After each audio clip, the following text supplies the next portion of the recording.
everyone, it's whatever, and today I'm going to be teaching you how to make a wireless button in Minecraft Bedrock Edition. You may be wondering why I'm making this video, and that's because I tried to look up how to do this and I couldn't find anything that explained it in full. So this video is going to explain it all in one. At the making of this video, the most recent Bedrock update is version 1.21.131 and the command works fine. Now if you don't know how to get a command block, it's /give either your username or just this and then command block.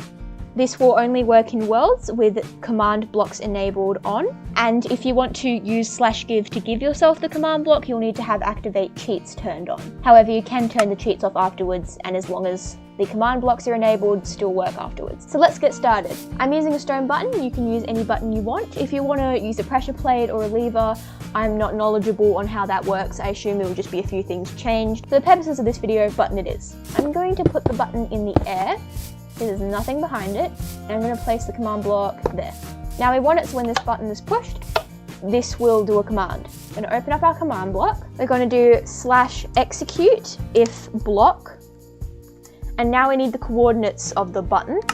Now it is here, so I'm going to just do this so I can get the right coordinates. When you're looking at the coordinates, you want to make sure your show coordinates is enabled on, otherwise you won't be able to see them. So now we're going to go back in here. We're going to go space stone button, but you can do any button here. If you're curious about what the other buttons would look like in the command, just replace stone button with one of these. This is where it looks a bit technical, but I'll explain it. We're going to do this, we're going to do this, and we're going to do button pressed bit, and then we're going to do an equals and true, because this means it's going to execute whatever command if the block at this location is a stone button that is pressed. We're going to do a space and then a comma. That is like the long dot, just so you know. We'll do this. And now we need to do a very important part. Facing direction. Space equals, and now we need a number. 0 is for facing down on a block, 1 facing up, 2 is facing towards north, 3 is facing towards south,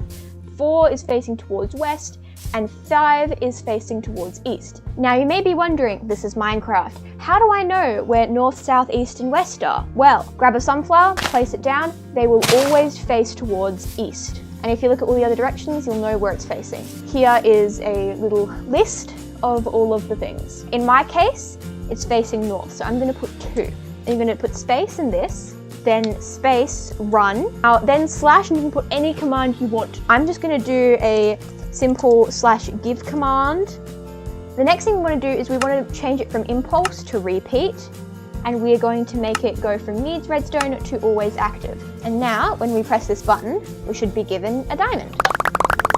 It's constantly looking at this button, and when it's pressed down, every little tick or second is going to execute the command. There may be an easier way of doing this to fix this problem, but I don't know of it. I'm going to give you my roundabout solution to fix this problem. Get another command block, we'll just do normal, and have that one have your command in it. Just keep this one impulse and needs redstone. Make it so this will put a redstone block next to it. Got the command here.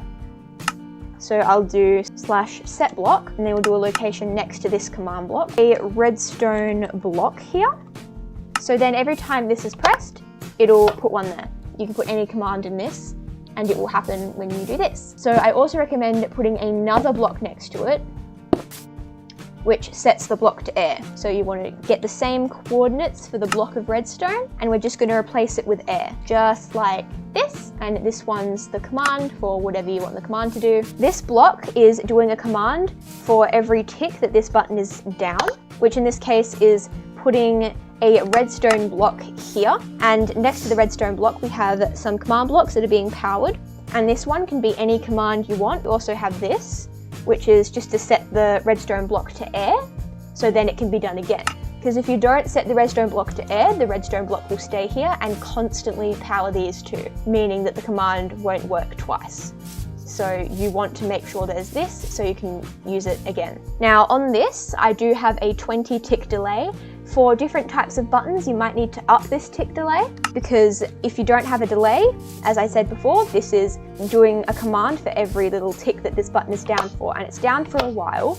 So without this, the redstone block's getting placed too much and this command block doesn't have a chance to. You really need this setup. If you're having issues with this delay in ticks down here, I have in the past, there is a more simple way, I guess. So the redstone blocks would be here. So we need to put something that can be powered next to it. So in this case, let's just use some repeaters and we can put them all on some tick delays and then put our command block at the end of it because it's giving a delay. You'd probably need more than this for a delay, but it's just for an example there. So yeah, so I'll just open the command blocks and go through them really quickly again. This is the first command block and this is what all the settings are set up for. This is what I've got here. Now remember, you can change stone button to any of these buttons. Now facing direction is important. You can put any of these. You can always tell where sunflowers are because they're always facing east. This is putting a redstone block down over here to activate these two command blocks. So these blocks make it so when you press the button, the command only happens once instead of 20 plus times. So this is important for this. This is just your command block. You can put any command in this and it will be activated once the button's pressed. And this just turns the redstone block to air, so you can use the system again and again without it breaking. I hope this was helpful. Bye!